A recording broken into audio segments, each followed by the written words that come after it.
आदरणीय जनता जनार्दन, आप सभी को राम राम। आइए, आज विषय थोड़ा सा भ्रष्टाचार का ही है, लेकिन थोड़ा सा आज इस पर एक सब्जेक्ट रखूंगा SC/ST एक्ट के विषय में। तो ये काला कानून है और जो आज जंतर मंतर पर जो बच्चे हमारे पड़े हुए हैं, प्रतिभा हनन करने के विरोध में खड़े हैं, उस पर मेरी टिप्पणी यह है कि जिस देश के विधि मंत्री और गृह मंत्री जैसे अर्जुन राम मेघवाल जी हैं, चाहे अमित शाह जी हैं, इन्हीं को जब SC/ST कानून को चलाना है, जबरन थोपना है, तो उसका विकल्प क्या है? आपको मैं एक पत्र लिखाऊंगा जो ministry of law and justice ने मिनिस्ट्री ऑफ होम को दिया है। अब पूछा है कि CRPC सेक्शन प्रमोद सिंह को जानकारी नहीं है, हमको बताइए। अरे भाई, जिस देश के विधि मंत्री और गृह मंत्री को CRPC के धाराओं की जानकारी नहीं है, उस देश के मंत्री हमें चला रहे हैं। ये बड़ी दुर्भाग्य की बात है।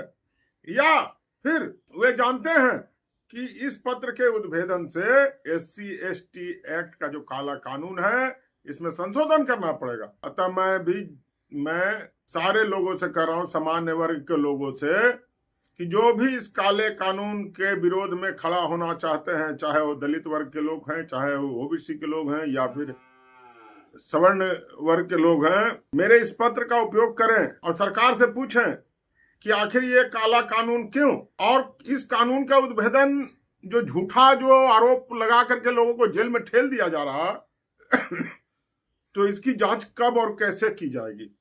क्या भारत सरकार इतनी असक्षम है कि उसे CRPC के धाराओं की जानकारी नहीं है? और गृह मंत्रालय हमारा इतना सक्षम है कि जो कानून बनाने का दावा करता है, उसे कानूनों की जानकारी नहीं है। विचित्र स्थिति है। तो इसलिए इस काले कानून से बचने के लिए सीधी बात है, मैं देश के सारे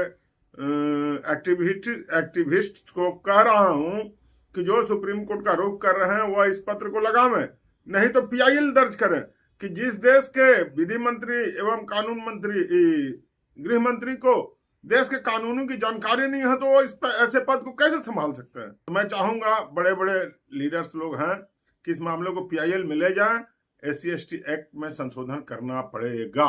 धन्यवाद।